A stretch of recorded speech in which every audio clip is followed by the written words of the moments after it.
এত গরমে খাবারও মনে হয় যেন রুচি থাকে না, খেতে ইচ্ছা লাগে না, সেটা আমরা বড়রা, বয়স্করা, ছোট বাচ্চারা যেই হই না কেন।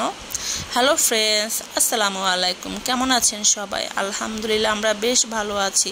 গরমে যা অবস্থা, আমার তো অনেক ভয় লাগে। আজকে আমার এক পরিচিত ভাবি, আমার খুব কাছের এক ভাবি, সে বলতেছিল তার শাশুড়ি নাকি স্ট্রোক করেছে গরমের কারণে। তার অনেক বেশি হাই প্রেশার ছিল। যা কেয়ার করার, সে আন্টির জন্য আমার অনেক দোয়া রইল। আর সকালে খবরটা শুনে অনেক খারাপ লেগেছে। আমি তখনই সাথে সাথে আমার শাশুড়ি মাকে ফোন দিয়েছি, কারণ আমার শাশুড়ির অনেক হাই প্রেশার প্লাস তার অনেক বেশি গরম। তারপর আমার শাশুড়িকে বললাম, মা ঠান্ডাযুক্ত খাবার খাবেন আর বাইরে কম বের হবেন, রান্না বাড়া একদমই হালকা পাতলা করবেন, যাতে করে বেশি রান্না করে না থাকতে হয়, যেহেতু বয়স্ক মানুষ। আর আমাদের তো আমার শাশুড়ি ছাড়া কেউ নেই বলতে গেলে। আমার শাশুড়ি, আমি সবসময় দোয়া করি আমার শাশুড়ি মাকে যেন আল্লাহ অনেক বছর বাঁচিয়ে রাখেন, কারণ মা আছে বিধায়ে আমরা বাড়িতে যাই, যেটুকু আনন্দ মজা করতে পারি। আর বাসায় যদি বয়স্করা না থাকেন তখন কিন্তু বাসার মানে একটা কি বলে, একটা বন্ধন থাকে না, একটা ওরকম মজা থাকে না। এই যে আমরা প্রতি বছর ঈদ, কোরবানি হলেই বাড়িতে যাই কেন জানেন? শুধু আমার এই শাশুড়ির টানে। আমার শাশুড়ি না থাকলে হয়তো আমাদের আর বাড়িতে যাওয়াই হবে না। যাই হোক, অনেক কথাই বলে ফেললাম। সবাই আমার শাশুড়ি মার জন্য দোয়া করবেন, আর সবার মায়ের জন্য আমার পক্ষ থেকে দোয়া রইল। কথা বলতে বলতে আমি তো রান্না বসিয়ে ফেলেছি। আজকে রান্না করব আমি কলমি শাক আর মাছ দিয়ে বেগুন রান্না করব। কলমি শাক তো আমরা সবাই রান্না করতে পারি, এই জন্য আর রেসিপিটা বললাম না।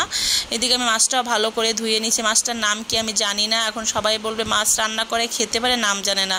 আপনারা কেউ নাম জানলে কমেন্টস বক্সে জানিয়েন, হাসবেন না কিন্তু। আমি মাছ চিনি না, আর খেতেও অতটা বেশি আমি পছন্দ করি না, ভালোবাসি না। মানে বাঁচার জন্য খেতে হবে মাছ, কারণ প্রতিদিন তার মাংস খাওয়া সম্ভব না, এই জন্যই যেটুকু আমি খাই। যাই হোক, আমার মশলাটা ভুনা করা হয়ে গেছে, একদম লাইট মশলা দিয়েছি, পেঁয়াজ, রসুন, হালকা জিরে দিয়ে এই মশলাটা ভুনে নিয়েছি। যেহেতু মাছটা ভেজে নিয়েছি, এই পর্যায়ে আমি বেগুনটাকে ভালো করে মশলা দিয়ে কষিয়ে নেব। আর আমি এখানে একটু টমেটো দিয়েছি, টমেটোগুলো একটু টক টক, আর বেগুনের সাথে একটু টক টক ঘন ঝোল হলে কিন্তু মজাই হবে। আমার বেগুনটা কিন্তু কষানো হয়ে গিয়েছে, এই পর্যায়ে আমি পানি দিয়ে দিয়েছি। এখন এই পানিটা মোটামুটি ফুটে উঠলে তখন আমি এর ভিতরে মাছ দিয়ে দিব। আর এর সাথে তো আমি কাঁচামরিচও দিয়ে দিয়েছি, কারণ কাঁচামরিচের একটা ফ্লেভার খুবই সুন্দর লাগে, ফ্লেভারটা আসলে। এই তো আমার মাছটা কিন্তু প্রায় হয়ে আসছে। আর এটা কিন্তু খেতে খুবই মজা, রুটি দিয়েও খাওয়া যায়, ভাত দিয়েও খাওয়া যায়।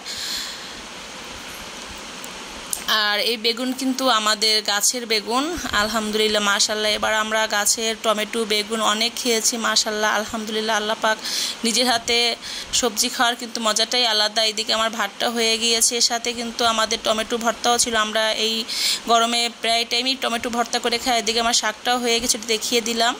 কেমন হয়েছে আমার রান্নাটা সবাই কমেন্টসে জানাবেন, আর আমার ভিডিও কেমন লাগে সেটাও জানাবেন।